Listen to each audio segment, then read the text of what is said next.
Nuestro entrevistado de hoy es Ignacio Jutín, periodista especializado en Europa Oriental, Eurasia postsoviética y Balcanes, maestrando en Relaciones Internacionales, consejero consultivo del Centro para la Apertura y el Desarrollo de América Latina, colaborador de medios de Argentina, Uruguay, España, Serbia, Rusia y Bulgaria, y además publicó el libro Deconstrucción, Crónicas y Reflexiones desde la Europa Oriental postcomunista en el 2018.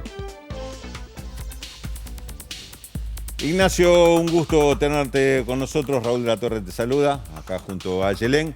La primera pregunta que te voy a hacer para arrancar este análisis es, desde tu punto de vista, vos conocés además Bielorrusia, ¿en qué cambia la situación de Bielorrusia este hecho que ocurrió con la detención, prácticamente el secuestro del avión, la detención de periodistas? ¿Cambia en algo la situación política de este país y del gobierno de Lukashenko? Buenas tardes, Raúl, Ayelén, gracias por la invitación. En un principio, la primera respuesta sería no. En principio, no. ¿Por qué no cambia? Bueno, porque desde el 9 de agosto, cuando fueron las elecciones presidenciales, hubo manifestaciones masivas, como bien decía el informe, de cientos de miles de personas. De hecho, fueron las movilizaciones sociales más importantes de la historia de Bielorrusia. Bielorrusia está por cumplir 30 años apenas como Estado independiente y nunca había tenido movilizaciones de ese tipo.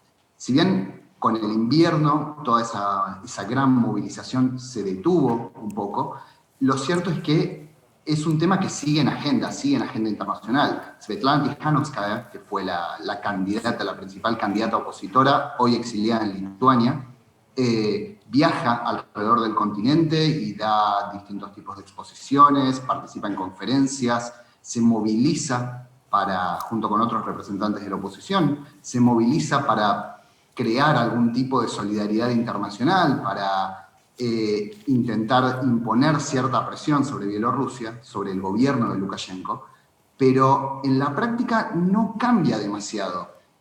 Tanto la Unión Europea como Estados Unidos anunciaron sanciones comerciales, restricciones a viajes, a vuelos y demás, pero yo creo que la estrategia de las sanciones ya la Unión Europea la aplicó contra Rusia luego de la anexión de Crimea en el año 2014 y sin embargo no cambió nada. Quiero decir, si no cambió nada con las manifestaciones del año pasado, tenemos los antecedentes de Rusia, de las sanciones a Rusia, que tampoco modificaron las acciones de Rusia, me parece que tampoco va a cambiar demasiado lo que pasa al interior de Bielorrusia, en este caso, con sanciones, con restricciones y demás. Yo creo que la llave para resolver esta disputa la tiene Moscú, la tiene el Kremlin. Mientras Putin siga apoyando a Lukashenko, aunque como bien decía el informe, no es un líder que le simpatice particularmente, no tienen una excelente relación, creo que no va a cambiar nada mientras esa relación se mantenga, mientras Putin siga sosteniendo a Alexander Lukashenko. Ignacio, quería preguntarte si crees que puede esto reactivar las manifestaciones en las calles, por qué se detuvieron en su momento y si puede generar algún tipo también de impacto social esta decisión de detener a este avión. Yo creo que sí. Me parece que así como hoy en un canal de televisión argentino estamos hablando de Bielorrusia, en canales de televisión de otros países que no tienen mucha relación con Bielorrusia, también apareció esta semana Bielorrusia en la agenda. Y eso es muy importante. Creo que el volver a la agenda puede ser un nuevo apoyo y puede ser una forma de que los bielorrusos salgan de nuevo a la calle. ¿Por qué se detuvieron en su momento las manifestaciones? Básicamente por cuestiones climáticas. A partir de diciembre hace mucho frío en Bielorrusia y es muy difícil mantener a tanta gente en la calle. Pero al mismo tiempo también por la represión. Una represión salvaje, una represión muy importante.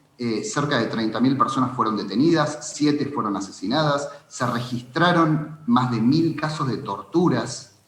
Y eso obviamente afecta la participación de manifestantes. Genera miedo.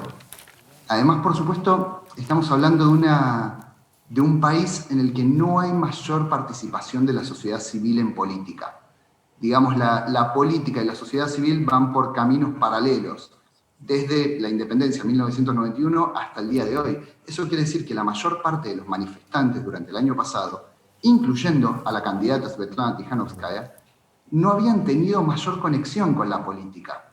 Svetlana Tikhanovskaya no tenía ningún antecedente en política, era una ama de casa que le tocó ocupar ese lugar simplemente porque su marido, que era el candidato, había sido detenido. Y su primera aspiración era liberarlo a él y a otros presos políticos, como por ejemplo Víctor Babarika, que también se mencionaba en el informe, y que creo yo era el candidato, era el principal candidato. Ignacio, contanos brevemente para tener una aproximación mayor. Alexander Lukashenko, políticamente, ¿cuáles son sus nexos, sus aliados en el gobierno y en la sociedad? Hablaste de que hay una sociedad civil que participa poco y además Putin que lo mira con desconfianza. Pero internamente, ¿cuál es su fortaleza? ¿Dónde están sus alianzas que lo ponen en un lugar tan firme en el gobierno de Bielorrusia por tantos años? Bueno, el punto de partida de Lukashenko es muy interesante. Lukashenko fue en 1991, él era miembro del Parlamento de Bielorrusia, aún dentro de la Unión Soviética, y en ese Parlamento fue el único miembro del Parlamento que votó en contra de la disolución de la Unión Soviética, que da una pauta de qué es lo que piensa. Él es un líder fuerte, es un líder heredero de la Unión Soviética. Tanto es así que en 1995 cambió la Constitución para, entre otras cosas, cambiar los símbolos nacionales y volvió a la bandera de la República Socialista Soviética de Bielorrusia, le sacó la hoz y el martillo, pero sí mantuvo la misma bandera, la bandera roja y verde, que vemos hoy.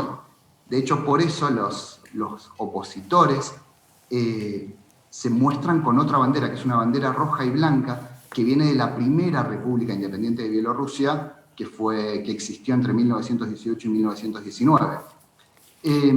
La idea de un líder fuerte, de un poder completamente centralizado, de volver a los símbolos soviéticos, de celebrar el Día de la Victoria, como se celebraba en la Unión Soviética el 9 de mayo, eso da una pauta de qué clase de líder es Lukashenko.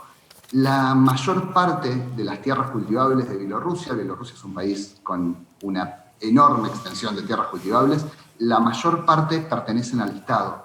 Las empresas más importantes pertenecen al Estado. No quiero decir de ninguna forma que Lukashenko sea un líder comunista ni nada parecido. Sí digo que es un líder fuerte en un país donde el Estado tiene una preponderancia absoluta, donde hay muy poca actividad privada, no solo en empresas, sino también en el ámbito educativo, también en medios de comunicación. La presencia del Estado es realmente muy importante. Y Lukashenko se ha ocupado lentamente, en estos últimos 27 años, desde que es presidente, de mantener un férreo control de toda esta gran estructura estatal. Ha modificado la Constitución en distintas oportunidades para que el poder esté cada vez más centralizado en su figura, ha cambiado los símbolos, ha mantenido y ha creado nuevos monumentos ligados a la Unión Soviética, no en términos, digamos, de estructura política, no para crear una pequeña Unión Soviética en Bielorrusia, sino para, de alguna forma, heredar el poder centralizado que en su momento tenían los líderes soviéticos, esta vez sobre su propia figura. Ignacio. Ahora, toda esta lógica choca, hoy por hoy, con la enorme dependencia que tiene de Putin. ¿Cómo puede mostrarse como líder fuerte y al mismo tiempo depender tanto de un líder extranjero? Ignacio, bueno, muchas gracias. Te tenemos que despedir. Quería agradecerte por tu tiempo y por este contacto con la televisión pública. Muchas gracias. Por favor, un placer.